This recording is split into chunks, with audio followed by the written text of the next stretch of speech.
I see nowadays I'm paranoid, hooded up, ducking out the way that the cameras point, disgraced by the tabloids, cause they say we don't have a choice, but who are they to tell us what's fact from fiction? A rise in gas emissions, see rash decisions, malnutrition and maddie pictures. They say it'll change when they catch the villains. Well, with Saddam it didn't. Still Bin Laden's hidden, it don't make a scrap of difference. The UN still dictate to the Palestinians. Tanks are driven and relieved of their ammunition. Bombs ain't bad for business. 17 years and now half of Iraq is missing. Do not be surprised by bombs in the pipeline. Watch when the time's right. You're gone bye-byes. Welcome to the zeitgeist. Modern day Einsteins. All seeing eye signs. Stay within the guidelines. The ID card ain't far from the microchips they plan to implant inside your wrist.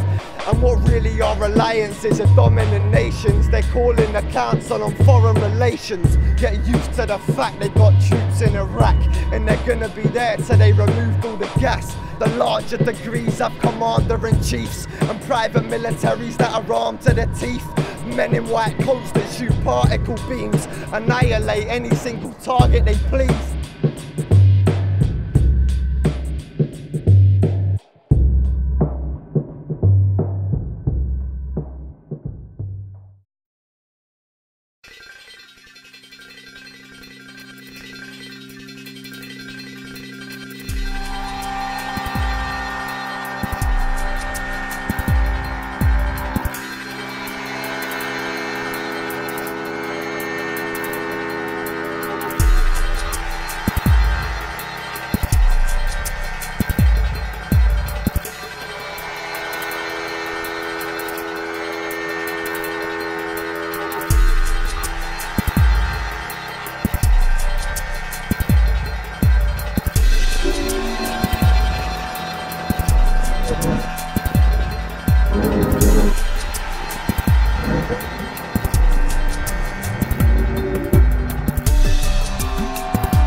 Ladies and gentlemen, David Icke.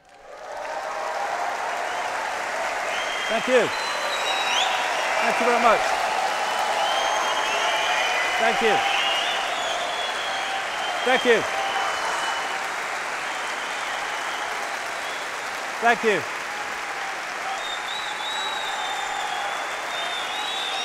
Thank you very much.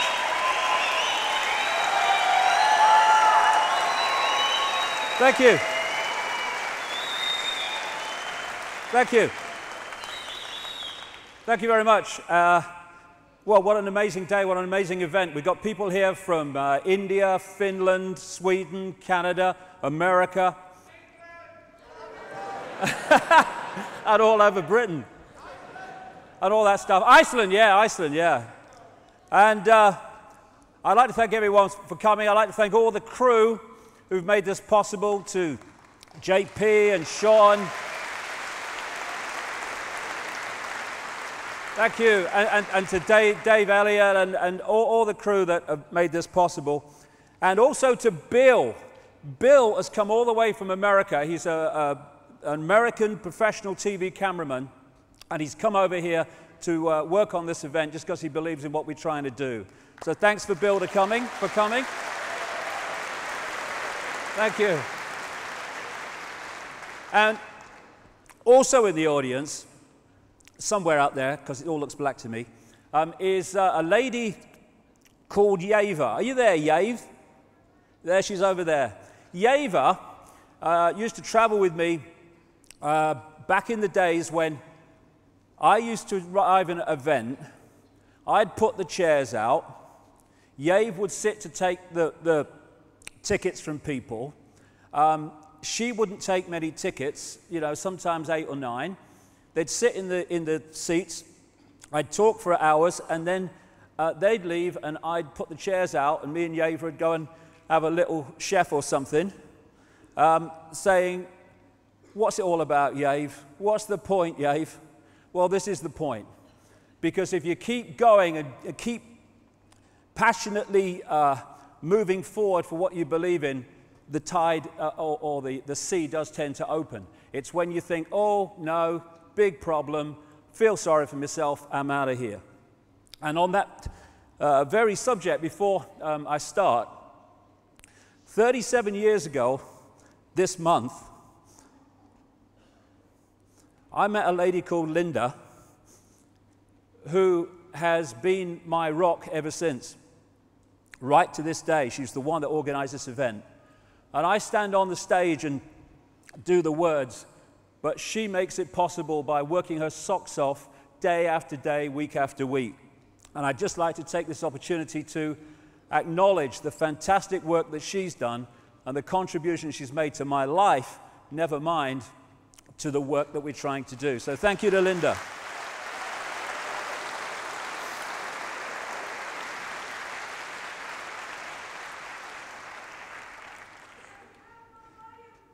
Now, free your mind. I can't hear you, so there you go.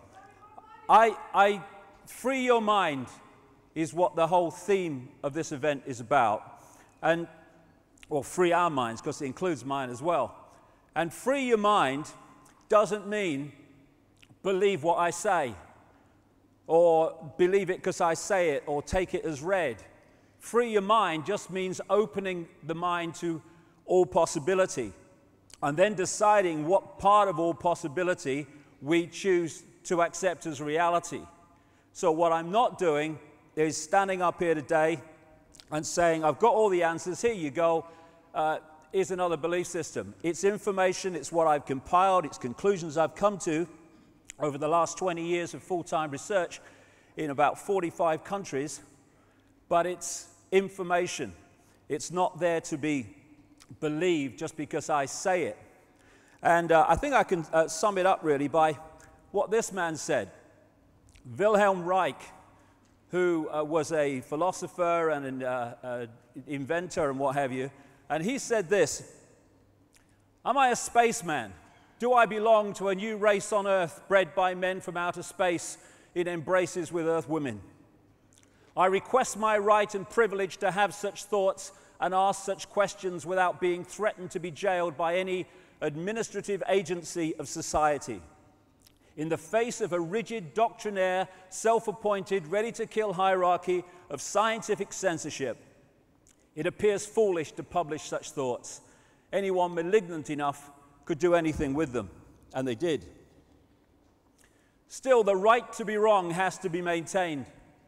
We should not fear to enter a forest because there are wildcats around in the trees. We should not yield our right to well-controlled speculation. It is certain questions entailed in such speculation which administrators of established knowledge fear. But in entering the cosmic age, we should certainly insist on the right to ask new, even silly questions, or apparently so, without being molested. 20 years ago, nearly, I decided I was going to take that right.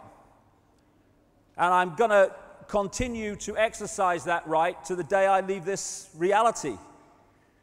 Because if we don't defend or express our right to go into these areas that are beyond the norm, then we put ourselves in the prisons, the mind prisons, and therefore the physical prisons that those norms impose upon us.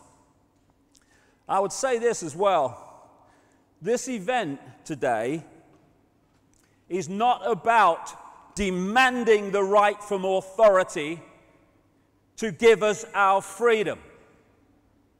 My freedom all freedom is our natural and eternal right, not the gift of some dark suit or uniform to decide if it's going to give it to us or not.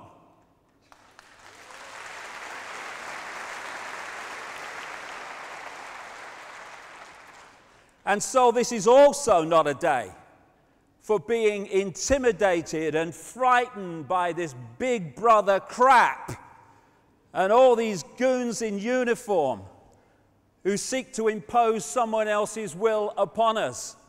It's just about exposing the way they're seeking to enslave us so we can see the game and therefore not play it. In fact, my attitude to Big Brother can be summed up thus.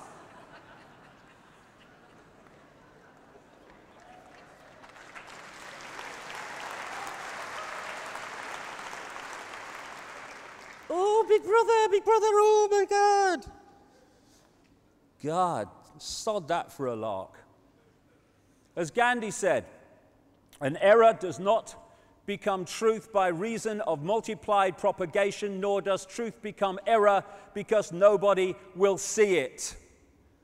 Put more simply, in his words again, even if you are in a minority of one, the truth is still the truth. And throughout history, we have seen small minorities of people who have pointed out flaws in the norm of belief, or at least questioned it, who've turned out to be so right that now with hindsight we go, how could anyone ever believe the earth was flat? Or that if you went far enough you would go off the edge. But people did, and it was the norm of the time. And we have norms now that are just as blatantly stupid, with not even the benefit of hindsight, the benefit of what we know now. This is today's flat earth. The fact that we live in the cutting edge of human evolution, the cutting edge of how far humanity has come, turning a planet of enormous beauty into a shithole ain't the cutting edge of human evolution. We're also being asked to believe, as Orwell said, war is peace, freedom is slavery, ignorance is strength. And we are at the cutting edge of human understanding. As Michael Elner said, just look at us. Everything is backwards. Everything is upside down. Doctors destroy health, lawyers destroy justice, universities destroy knowledge, governments destroy freedom, the major media destroys information, and religions destroy spirituality.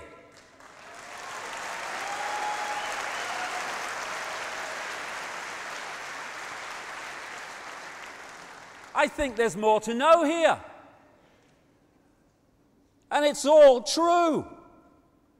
As H.L. Mencken said, the men the American people admire most extravagantly are the greatest liars. The men they detest most violently are those who try to tell them the truth. We live in topsy-turvy land.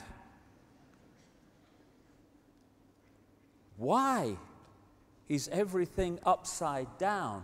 Everything back to front? Why are there billions of bewildered people who don't understand who they are, where they are, what the whole business of life is all about? The world seems such a ball of confusion and complexity and bewilderment. But it is when you don't have the coordinates to connect things together. Because when you connect the dots,